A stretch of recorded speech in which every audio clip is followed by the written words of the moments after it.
सारे जगह से अच्छा हिंदुस्तान हमारा सारे जगह खाना इस चूल्हे के अंदर बनता है। वर्ल्ड का पहला चूल्हा है, भारत सरकार द्वारा पेटेंट है, वो उसका चूल्हों का डेमो भी बताऊंगा मैं। मैंने ये वैदिक भोजनालय के अंदर चूल्हा लगाया है और ये जो भोजनालय चलाते हैं वो डॉक्टर है, उन्होंने PhD कर रखी है इस वैदिक खाने के बारे के अंदर, वो बताएंगे आपको। और इसके बाद ये देख लो, यहाँ से आप ये उदयपुर के अंदर है, उदयपुर के अंदर है, ITO रोड के ऊपर है। इधर से आओगे तो DPS रोड से और इधर से आओगे तो ITO ऑफिस है। ठीक है, आ जाओ।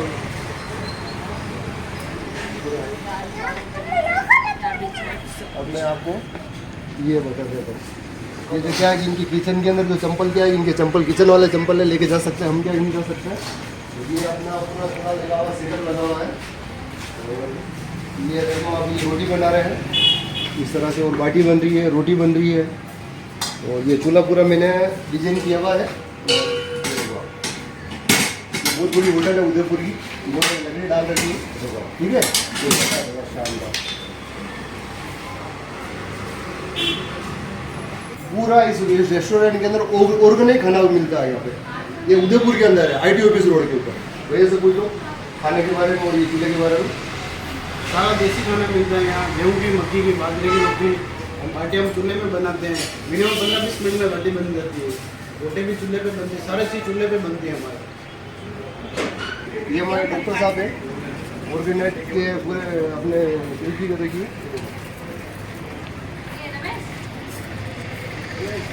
उदयपुर के अंदर ITO ऑफिस रोड के ऊपर है।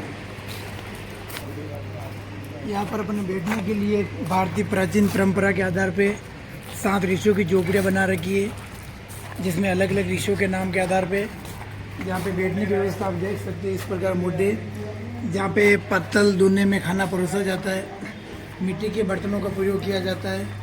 जैसा कि आप देख सकते हैं, ये प्राचीन समय की जो पातल धुलने की परंपरा थी, उस परंपरा का अपन प्रयोग करते हैं। पानी के जग, मिट्टी के बर्तन, सारे मिट्टी के बर्तन का प्रयोग करते हैं।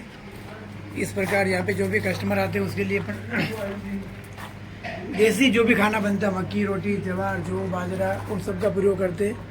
साथ ही देसी घी का प्रयोग करते हैं, इसमें हम गीर गाय के घी का प्रयोग करते हैं। और जितने भी मसाले का प्रयोग करते हैं, हम पूरे बाज़ार से लाते हैं। ऑर्गेनिक मसाले होते हैं जिनका पिसाई घर पे खुद भी रेस्टोरेंट पे भोजनशाला पे करते हैं, उसके बाद उनका प्रयोग किया जाता है।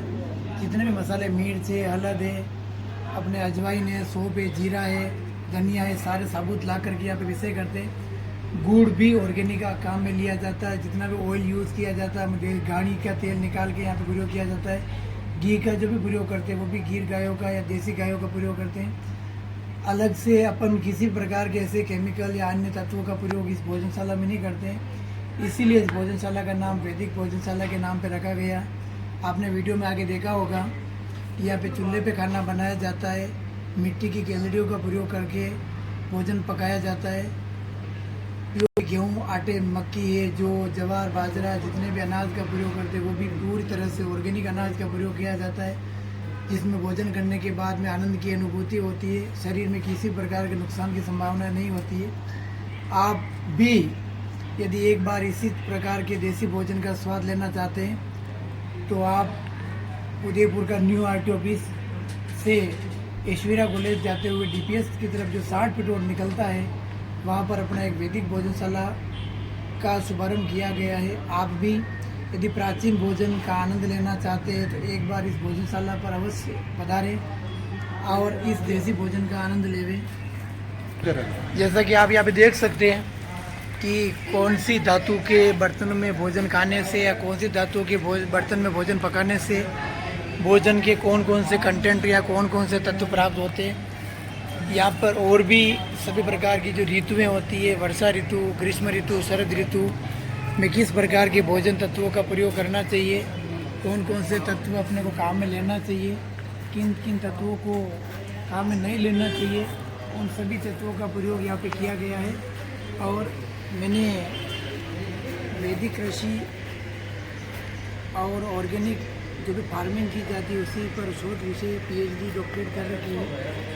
उसी विषय को आधार मान करके अपने इस देश में, अपने वर्तमान समय में जितने भी भोज्य पदार्थ हैं, आज अपन जितनी भी सब्जियां या जो भी भोजन पदार्थ ग्रहण करते हैं वो सब ग्रेवी युक्त होते हैं। एक पारंपरिक समय था जब लोग ग्रेवी की सब्जियों का प्रयोग नहीं करते थे, देसी चूल्हे पर और मिट्टी के बर्तनों पर भोजन पकाते थे, तो भोजन में जितने भी आवश्यक पदार्थ होते थे जो शरीर को लाभ पहुंचाते थे वो सभी तत्व इस भोजन में प्राप्त होते थे। जैसा कि आप देखते हैं कि अपन तांबे के बर्तन में, पित्तल के बर्तन में या फिर मिट्टी के बर्तन में भोजन पकाने से भोजन में कितने तत्व शेष रहते हैं। और अगर अपन आधुनिक तौर पे देखें कि प्रेशर कुकर का प्रयोग करके प्रेशर कुकर में प्रयोग भोजन पकाने से ये जो भी वस्तुएं प्रेशर कुकर में पकाई जाती है उसमें 90 से अधिक प्रतिशत तत्व समाप्त हो जाते हैं।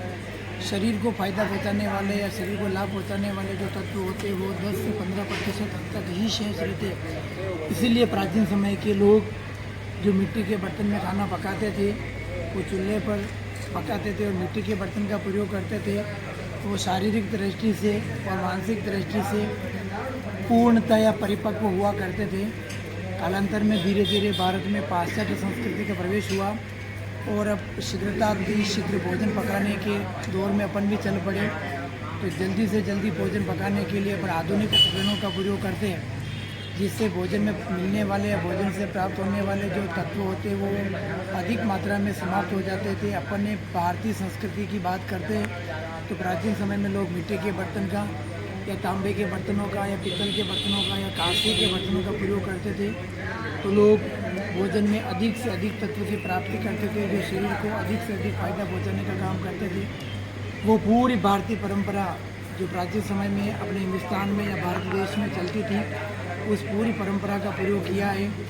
आज अपन जैसे देसी राब का बर्तन बनाने का प्रयोग भी यहाँ पे करते हैं, चूल्हे का प्रयोग करते हैं। गेहूँ, आटे, मिर्च, मसाले, घी जो भी पूरी भारतीय परंपरा और गाँव में जो निर्माण होता है वो गाँवों से ला करके यहाँ पे प्रयोग किया जाता है, जिससे भोजन में यहाँ शरीर को लाभ पहुँचाने वाले जितने भी तत्व होते हैं वो अपने को अधिक से अधिक मिलते हैं। यहाँ पर हम बिल्कुल अजैविक अथवा जो भी अप्रमाणित चीज़ें होती हैं इनका बहुत कम प्रयोग करते हैं। एक बार यदि आप वास्तव में देसी खाने का स्वाद लेना चाहते हैं तो ज़रूर इस भोजनशाला पे पधारें।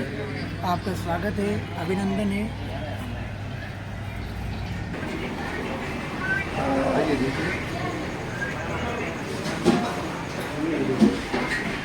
शाम का चूल्हा भी रोटी बना रहे थे, भाजी निकाली थी इसके अंदर आप चूल्हे के अंदर। और जिसको भी खाना खाना हो उदयपुर के अंदर जहाँ बाहर से जहाँ से भी आते हो, जैसे मेरे लिए बहुत जीतते हो आपको आना है। तो पूरे हिंदुस्तान के लोगों को मैं गुजारिश करता हूँ, जो जिसको भी पूरे हिंदुस्तान के लोग आते हो मेरे लिए यहाँ पे हिंदुस्तान उदयपुर के अंदर, तो आप ITO ऑफिस आ जाना और आपको यहाँ खाना मिल जाएगा और चूल्हा भी आप दे सकते हो। तो कितना